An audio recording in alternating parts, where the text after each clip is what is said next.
The Supreme Court has just delivered a seismic blow, sending shockwaves through the very foundations of global commerce and U.S. economic policy. This decision directly targets former President Trump's ambitious and controversial trade agenda, which had reshaped America's approach to international trade for years. In a landmark September 2025 ruling, the court declared that many of Trump's sweeping tariffs, imposed on goods from China, Europe, and beyond, were unconstitutional, fundamentally altering the legal landscape for future presidents. Global markets instantly reacted with intense volatility, stock futures plummeted, currencies swung wildly, and investors scrambled to assess the far-reaching fallout of this unprecedented decision. At the heart of the decision lies a powerful message. Only Congress, not the president, holds the authority to impose tariffs that can reshape the global economy. This is a major check on executive power, upending years of America First trade policy and challenging the notion of unilateral presidential action in economic affairs. Businesses and international partners now face a new era of uncertainty, as trade deals, supply chains, and investment plans are thrown into question. The ruling invalidates a key tool of unilateral trade action, forcing a fundamental rethink of how the U.S. engages with the world economy and negotiates with its trading partners. The decision is the result of years of heated legal battles, with businesses, states, and trade groups arguing that the tariffs caused severe economic harm, disrupted industries, and overstepped presidential authority. The Supreme Court agreed, affirming the constitutional separation of powers and reinforcing the vital role of checks and balances in American government. The world is watching closely. Will tariffs be lifted immediately? How will global supply chains adapt? What comes next for U.S. trade policy and international relations? The market chaos is just the beginning, as uncertainty ripples through industries from agriculture to technology, and investors brace for further shocks. This ruling fundamentally reshapes the balance of power between the White House and Congress, setting a precedent that will influence trade negotiations and executive authority for years to come. The impact will ripple from grocery prices and consumer goods to global diplomacy, affecting everyday Americans and international partners alike.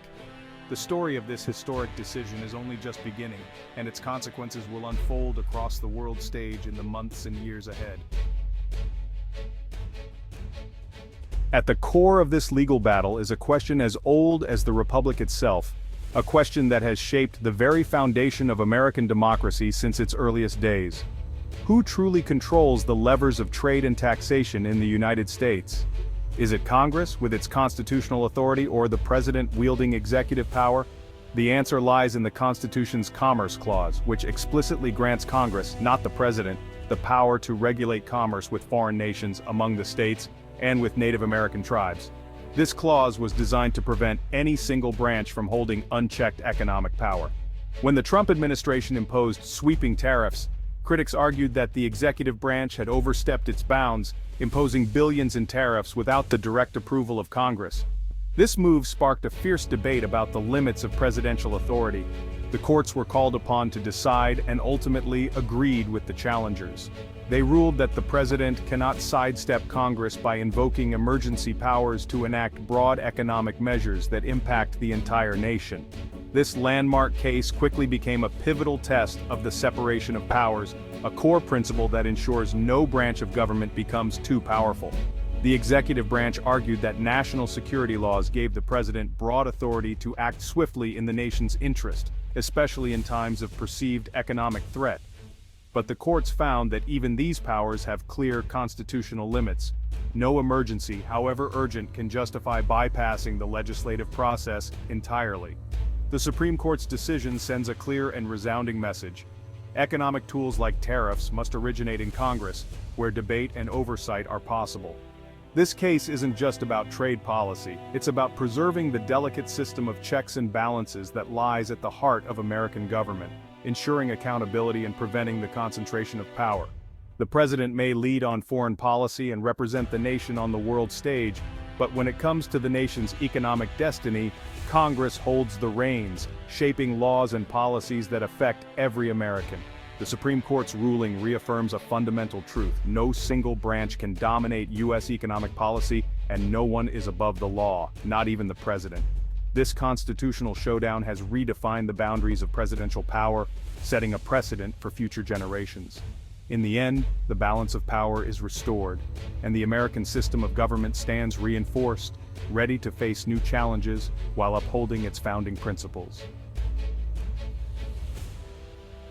The Trump administration relied heavily on the International Emergency Economic Powers Act, commonly known as IEEPA, to justify its imposition of tariffs on foreign goods. This law, originally passed in 1977, was designed to give the president authority to respond quickly to extraordinary threats from abroad, especially those involving national security or foreign policy. By invoking IEEPA, the administration argued it had broad power to reshape trade relationships in the name of protecting American interests. But the Supreme Court found this was a stretch. IEEPA was meant for targeted sanctions against specific threats, not for launching sweeping trade wars or imposing blanket tariffs on entire industries or countries. Using it to impose broad tariffs was, in the court's view, a misuse of the law and an attempt to bypass Congress's constitutional authority over trade policy.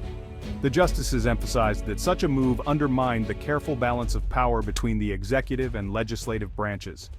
Section 232 of the Trade Expansion Act, which was used to justify tariffs on steel and aluminum imports, also came under intense scrutiny. This law allows the president to restrict imports if they threaten national security, but its application was questioned. The court signaled skepticism about using national security as a catch-all justification for protectionist trade measures. They warned that if every economic challenge could be labeled a security threat, the president's powers would become virtually unlimited. The ruling sets new limits. The president can't simply declare any economic challenge a national emergency to unlock vast powers. There must be a clear, direct, and immediate security threat, not just general economic competition or market shifts. In other words, the government must show real evidence of a genuine security risk, not just use the law as a tool for economic leverage or to gain an advantage in trade disputes. This decision restores congressional control over trade policy and puts strong guardrails on executive action, reinforcing the principle that major economic decisions should be debated and decided by lawmakers, not just the president alone. The laws remain in place, but the president's power to use them unilaterally is now sharply limited, ensuring that the balance of power envisioned by the Constitution is preserved for future generations. This wasn't just a legal debate, it was about real economic pain. Small and medium businesses reliant on imports saw costs soar overnight. Many faced a stark choice: absorb losses or pass costs to consumers. A North Carolina furniture maker, a California tech startup, both hit hard by tariffs on essential materials. States joined the lawsuit, citing lost jobs at ports and farms devastated by retaliatory tariffs. Midwest farmers lost key export markets, leading to closures and hardship. The economic fallout was central to the case: disrupted supply chains, higher prices, and investment uncertainty. Plaintiffs argued the harm far outweighed any benefits. The courts listened, recognizing the real impact on American livelihoods. This wasn't just theory, it was about economic justice. The human cost gave the case urgency and weight. The ruling is a victory for those caught in the crossfire. The administration now faces a daunting challenge. Though the tariffs were Trump's, they became part of the current trade landscape. Officials had defended the president's authority, calling tariffs vital for protecting U.S. industries and national security. Now, with the Supreme Court's rebuke, the White House must manage the fallout and unwind the tariffs.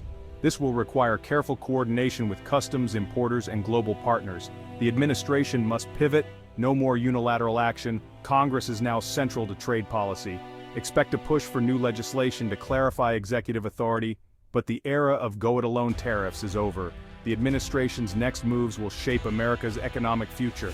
The fight over trade isn't finished, it's just moved to Congress. The rules of engagement have changed. Trump's response was immediate and defiant. He blasted the Supreme Court, calling the ruling a political attack on his America First agenda. Ignoring constitutional arguments, he framed the decision as a betrayal of American workers by a globalist establishment. Trump's message: the court is wrong, and the nation will suffer. This rhetoric rallies his base and keeps the issue alive as a political flashpoint. He's pressuring allies to resist abandoning tariffs, making this a litmus test for Republicans. The Supreme Court ruling is now a new front in the ongoing culture war. This decision was years in the making. Lawsuits from businesses and states wound through the Court of International Trade and the Federal Circuit. Each step built momentum toward limiting presidential power. The appeals court consolidated cases and signaled the president had overreached. Both sides agreed. Only the Supreme Court could settle this fundamental dispute. During oral arguments, justices pressed both sides on the limits of executive authority and the intent of the Commerce Clause. The legal world watched, knowing the outcome would shape U.S. law for decades. Now, the Supreme Court's ruling is final. No further appeal. The legal question is settled. Only Congress can impose broad tariffs. The focus now shifts to the White House and Congress to chart a new trade policy. The next chapter begins outside the courtroom. This ruling does more than strike down tariffs. It reshapes America's global role. For years, U.S. trade policy was defined by confrontation and unpredictability. The court's decision removes the president's primary tool for unilateral action. Global markets and allies may now see a return to stability and rules-based trade. Major shifts in U.S. policy will require congressional approval, slowing abrupt changes. American companies must rethink supply chains. Some may return to old partners, others will adapt.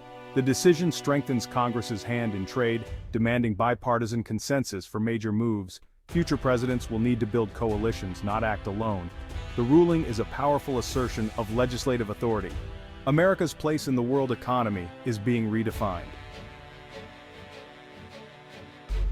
The U.S. now stands at a pivotal moment. The administration must carefully unwind tariffs, coordinating with customs and businesses. Billions are at stake for importers and exporters. The big question, will America return to free trade, or will Congress craft a new economic nationalism? The debate has shifted from the White House to Capitol Hill. For consumers, lower prices may come, but not overnight. Some industries will face new competition, others new opportunities. The Supreme Court closes one chapter of trade policy and opens another. The next era will be shaped by Congress, global markets, and the search for a new American strategy. The world is watching as the U.S. chooses its path.